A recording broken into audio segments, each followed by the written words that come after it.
Hey there, Cleared Job Seekers. We're excited to bring you an encore of one of our favorite past episodes. Today's producer pick features Peter Alcantara of Acuity. If you missed it the first time, be sure to listen for Peter's tips to navigate the job market and land your next role. Let's dive in. Enjoy the show. Hello, everyone, and welcome to the podcast world. This is Kathleen, and I'm glad you could join us today on our podcast, Security Cleared Jobs, Who's Hiring and How. And I am so thrilled to once again be joined by my phenomenal, outrageous, gorgeous, and multi-talented co-host, Rachel. Rachel, how are things with you today? Oh, that check is coming in the mail to you today for all of those wonderful adjectives. You know, life's pretty darn good. Pretty excited to be here. Just can't wait to get to it, Kathleen. Who in the heck is on the show today? Well, I'm super excited about this because one thing that is just been great about being in the community for over 25 years is that I have so many friends, and I've been nudging today's guest to join me on the podcast, and so I'm glad he did. So today we're talking with Peter Alcantara, lead recruiter at Acuity. Thanks for joining us today, Peter. Thank you. Looking forward to it. It's so great. I'm just so excited. I mean, I know she knows, but not everybody knows Peter. So I'm gonna go ahead and put it out there. But I hear you have a pretty interesting background. You kind of started out drumline at Southern Connecticut State University. Go Owls! Is that what owls do? I don't know. People can't see us, but is that correct? Do they flap their wings? They do stuff. Yeah, they're fighting. Go Fighting Owls, right? But you also ran team lead for the Marine Corps Marathon to now the lead recruiter at Acuity. So you got a lot going on. Tell us a little bit more about your career journey. Yeah, I'll do the Cliff Notes version. So, and it's also great with the research. I don't think anybody has really brought up the running thing. Or the owl. Yeah, the mascot. So I'll fill in some blanks. At the time of school, so graduated high school, I actually joined the military, Army National Guard. So I spent about 12 years in combat engineer and armored infantry, did the marching thing, had a couple marriages, had some kids. I have 2 grandkids now. And then the work thing was people have weird journeys on in recruiting, and I love the stories. I was actually managing healthcare and found myself out of job. And at the time, way back in the 90s, found an ad in a newspaper to be a recruiter. So started with a small agency and then kind of networked my way up into working in IBM and other companies, and started at Acuity when they were still in their infancy. They, I think, were around 8 or 9 years old, had a recruiter, but didn't really have a lot going on. So I felt like it was a great opportunity, and I'm going to be celebrating my 13th year in December. So yeah, I'm the lead national security recruiter right now, and I also lead university and internship recruiting. Wow. I'm really thrilled that you're part of the show and you shared your story, and we'll figure out what an owl does, but go Owls. So Acuity, as you said, has grown. It now has 325 employees, which is great. And you've been there through a lot of their growth and a lot of their prospering. So tell us a little bit more about what Acuity does in the cleared community. I understand you sort of expanded recently into intel work. So tell us all the things that you've got your hands involved in. Oh yeah, exciting stuff. So all the roles do require clearance.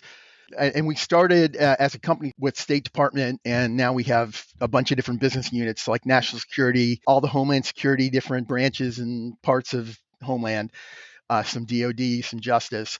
But about a year ago, they decided to jump into the intel space, and we've made some really good strides. So Casey Wilberg is the VP of Intel, and he joined in 2023, and this year he was nominated, and he's a finalist in Washington Exec Pinnacle Awards for the Private Sector Intelligence Executive of the Year. That's exciting. Congratulations to him and to your team. So really exciting. He's doing some great things. We're really trying to build that out and eventually, hopefully, prime some work in that space. But we have about 25 open positions in the intel space, all full scope poly, some CI poly, I think, some other kind of roles. But Acuity is a real big partner with ServiceNow, and we even have some intel stuff with ServiceNow. So that'll be kind of great to get that going. I'm going to throw a curveball to you. Okay. So you said that you may be priming for Intel work. If you could take just a few seconds and sort of remind our audience about the difference between being a prime and a sub. So prime just means that that company, won the work. Now there may be partners and subs that are part of the proposal and the bid, but the prime really has the sort of leadership in managing that contract. And from our perspective, we want to do that because it gives us better access to the customer and better access to direct the work.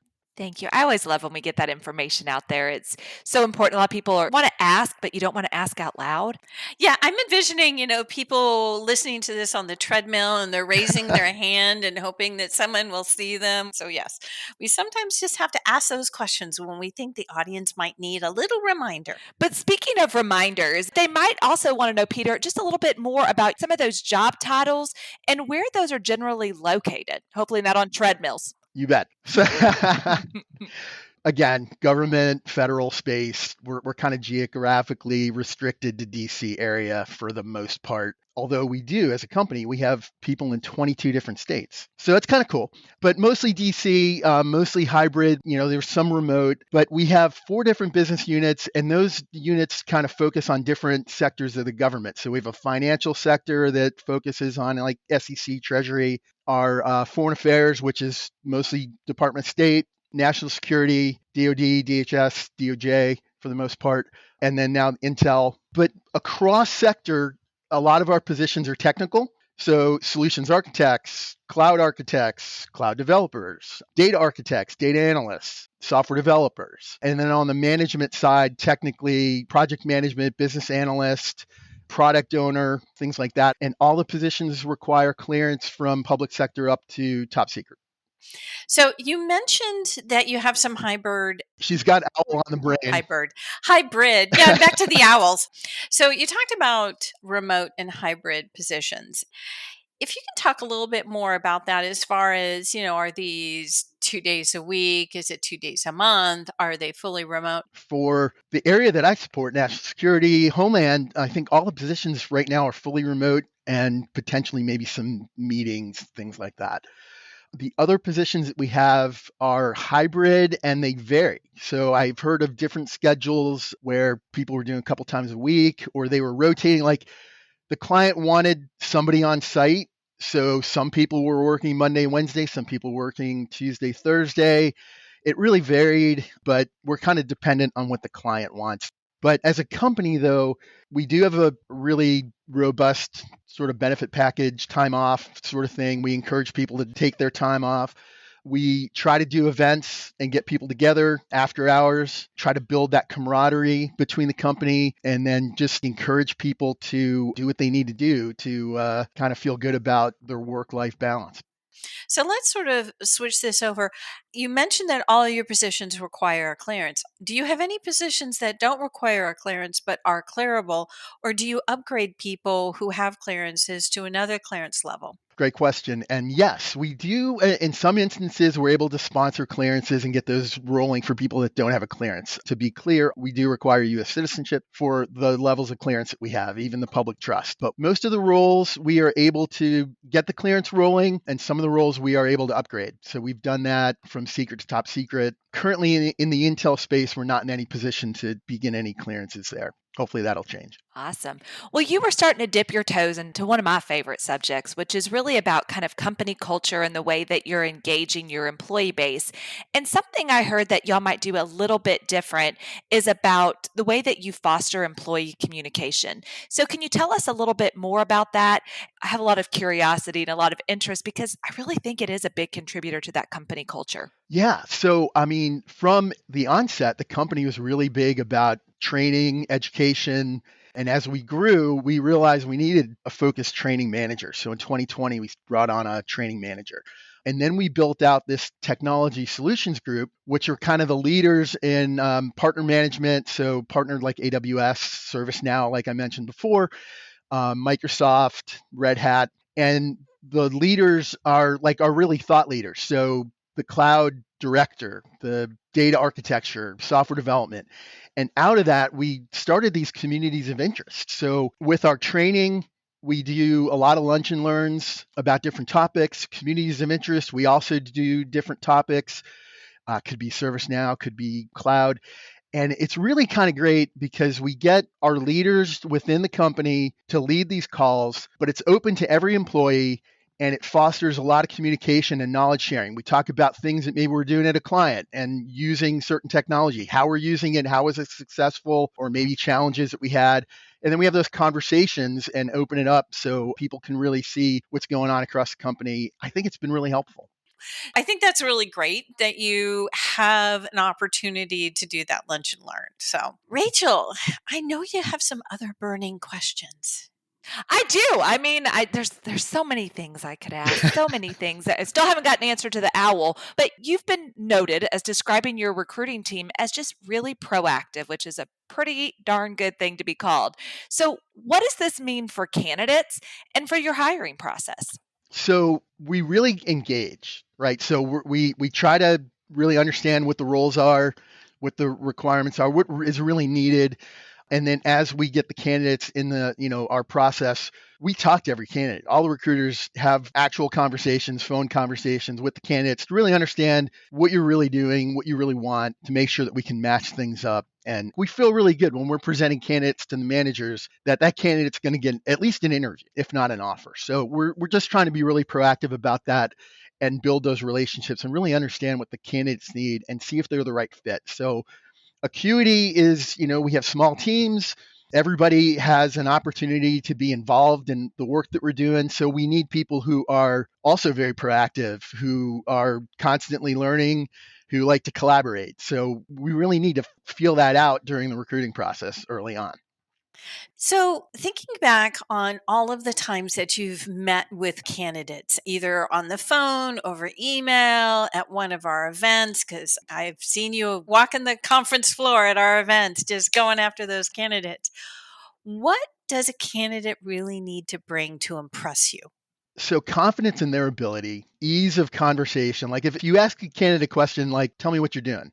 If there's a lot of hesitation, then obviously that starts to make you feel unsure. So if they're really confident, if they can quickly and succinctly kind of tell you what they're doing and they can quantify it and qualify it. The other thing is like, I want someone to come who, if they're going after a particular position, they should be focused on that role. So like if their resume has, I want to be, 3 different things in the summary, really need to focus it on, if it's a software development position, focus on that role. Tell me what you can do in that role and tell me how you can be successful. I like it. You got to have swag and confidence. You do, right. Let's talk about that a little bit more. I mean, how do you show that in an email versus in person? Because I know in person you have your body language and really sort of swag it there.